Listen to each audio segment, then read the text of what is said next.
짧게는 2시간, 길게는 5시간 걸리는 코딩 테스트.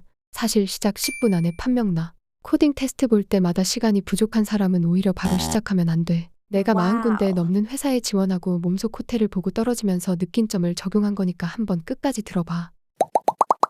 안녕 친구들. 난 코딩 국수야. 너희들 혹시 코딩 테스트 본 적 없어? 나 때는 말이야 오프라인 코딩 테스트도 있었는데 요즘엔 다 온라인으로 보는 것 같아. 고딩국수 할머니네. 지금 그게 중요한 게 아니잖아. 코딩 테스트라는 게 참 알다가도 모르겠는 녀석이야. 100점 풀 때는 술술 풀리는데 막상 코딩 테스트를 시작하면 머리가 안 굴러갈 때가 있지. 그래서 코딩 국수 할멈은 합격을 위해 10분 루틴을 만들어서 사용했어. 내가 40군데 넘는 회사에 지원하고 몸속 호텔을 보고 떨어지면서 느낀 점을 적용한 거니까 한번 끝까지 들어봐. 열심히 공부하고 있는데 코테에서 계속 떨어지는 친구들은 특히 더. 먼저 질문 하나 할게. 너희들은 코딩 테스트를 어떻게 시작해? 문제 읽고 바로 고딩 시작해. 시간이 없잖아. 코딩 테스트에 자신 있는 사람은 바로 시작해도 돼. 하지만 코딩 테스트 볼 때마다 시간이 부족한 사람은 오히려 바로 시작하면 안 된다고 생각해.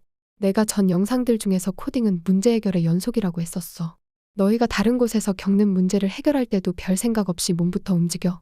아닐 거야. 어떤 방법으로 해결할지, 시간이 얼마나 걸릴지 먼저 생각하고 행동하겠지. 계획 없이 행동했다가 그게 틀린 방법이면 안 되니까 그러는 거잖아. 코딩할 때도 먼저 어떻게 접근할지, 어떤 알고리즘을 사용할지 판단해야 돼. 그래서 코딩 국수 할멈은 코딩 테스트가 시작되면 먼저 모든 문제를 쭉 보고 공책에 정리했어. 1. 문제의 인풋이 어떻게 들어오는지. 2. 문제가 요구하는 사항이 정확히 뭔지. 3. 어떤 알고리즘을 사용해야 될지. 4. 제한 시간은 얼마나 되는지. 그리고 마지막으로 엣지 케이스가 될 만한 것들이 있는지. 총 5가지를 코딩 테스트 시작하고 10분 동안 정리했어. 조금 복잡한 문제는 수도 코드까지 짜놓기도 했어. 이렇게 해도 시간이 된다고? 열심히 정리해도 10분. 정말 길어도 20분 정도 걸려. 근데 단축되는 시간은 30분 이상이야. 내가 장담할게. 너희들 분명 코드 짜다가 이 방법이 아닌 것 같아서 다 지우고 다시 짠 경험 있을 거야. 15분 정도 짜다가 처음부터 다시 짜는 걸 3번만 해도 45분이 날아가는 거야. 하지만 먼저 생각을 정리하고 코딩을 시작하면 이런 실수를 방지할 수 있지. 그런가? 그렇다니까. 내가 저 루틴에 추가로 코딩 테스트 때 하면 안 되는 거 알려줄게. 코딩 테스트에서 가장 쓸데없는 짓이 변수명, 함수명 고민하는 거야. 너도 말했듯이 안 그래도 시간 없는데 이름 짓는데 시간 쓸래? 코드를 깔끔하게 짜는 이유는 협업 때문일 때가 가장 많아. 근데 코딩 테스트 때 작성한 코드는 거의 모든 테스트에서 아무도 안 봐. 면접거리 보는 거 아니야. 응, 아니야. 왜냐하면 코딩 테스트는 알고리즘 장인, 코드 깔끔하게 짜는 장인을 뽑는 시험이 아니기 때문이지. 코딩의 키역도 모르는 사람을 거르기 위한 시험이기 때문이야. 그래서 맞은 문제수로만 합격 불합격이 나뉘게 되지. 이건 나도 그렇고 주변 친구들도 똑같이 느낀 바야. 코드가 아무리 깔끔해도 커트라인보다 적게 맞춘 사람은 절대 합격할 수 없어. 그리고 하나 더 말하자면 테스트 케이스 통과했다고 넘어가지 마. 테스트 케이스는 보통 간단하게 구성되어 있어서 틀린 코드로도 통과하는 경우가 많아. 백준 좀 풀어봤다 하면 바로 공감할 거야. 무조건 극한의 인풋까지 생각하고 또 생각해봐.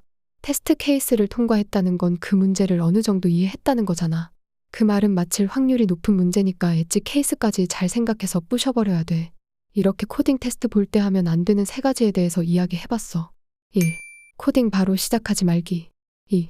변수명, 함수명 고민하지 말기. 3. 테스트 케이스 통과 후 바로 넘어가지 말기. 이것만 지켜도 합격 확률 올라갈 거라고 이 코딩 국수가 장담할게. 그럼 이번엔 반대로 꼭 알아야 하는 것들도 이야기해볼게. 가장 먼저 인풋 처리에 관한 거야. 인풋이 들어오는 종류는 몇 가지 없어. 대표적으로 줄바꿈, 콤마, 띄어쓰기 이 3가지로 입력이 구분돼서 들어와. 내가 코딩 테스트 보는 언어로 이 정도 입력은 눈 감고도 받을 수 있어야 해. 알고리즘 관련해서는 다른 영상에서 이미 많이 봤을 것 같아. 나오는 알고리즘만 나오니까 너무 어려운 알고리즘까지 공부할 필요는 없다고 생각해. 어차피 어려운 알고리즘 문제 나오면 99%는 못 푸니까 걱정하지 마. 코딩 국수 할멈도 어려운 건 다 제꼈는데 합격했잖아. 그리고 이게 진짜 꿀팁인데 제한 시간 관련해선 너희들이 모를 법한 걸 이야기해줄게. 인풋 데이터 크기가 많이고 제한 시간이 2초라면 어느 정도의 시간 복잡도까지 허용될까? 정답은 5의 n제곱이야. 보통 1억 번 연산하는데 1초 정도 걸린다고 생각하면 돼. 그래서 1만 개의 인풋이 있다면 제곱을 했을 때 1억이 되기 때문에 1초 정도 걸려. 따라서 5의 n제곱 시간이 걸리는 알고리즘까지 사용할 수 있는 거지. 5n 팩토리얼 같은 알고리즘을 쓰면 시간 초과가 날 거야. 근데 아무리 이런 팁들 안다고 해도 알고리즘 구현을 못하면 소용없겠지. 그래서 내가 주는 마지막 팁은 꾸준히 알고리즘 문제를 푸는 거야. 아까 말했듯이 너무 어려운 문제는 풀 필요 없어. 100준 기준으로 브론즈, 실버, 골드 하위 문제 중에서 골라 풀면 돼. 목표를 높게 잡을 필요 없어. 하루에 한두 문제만 풀어도 한 달이면 30개에서 60개를 푸는 거니까 빠르게 실력이 늘 거야. 힘들 때면 내 영상 보면서 탕후루 하나씩 사 먹으면서 해. 나중에 성공하면 탕후루 보내줄게 친구들. 구독과 좋아요 부탁해.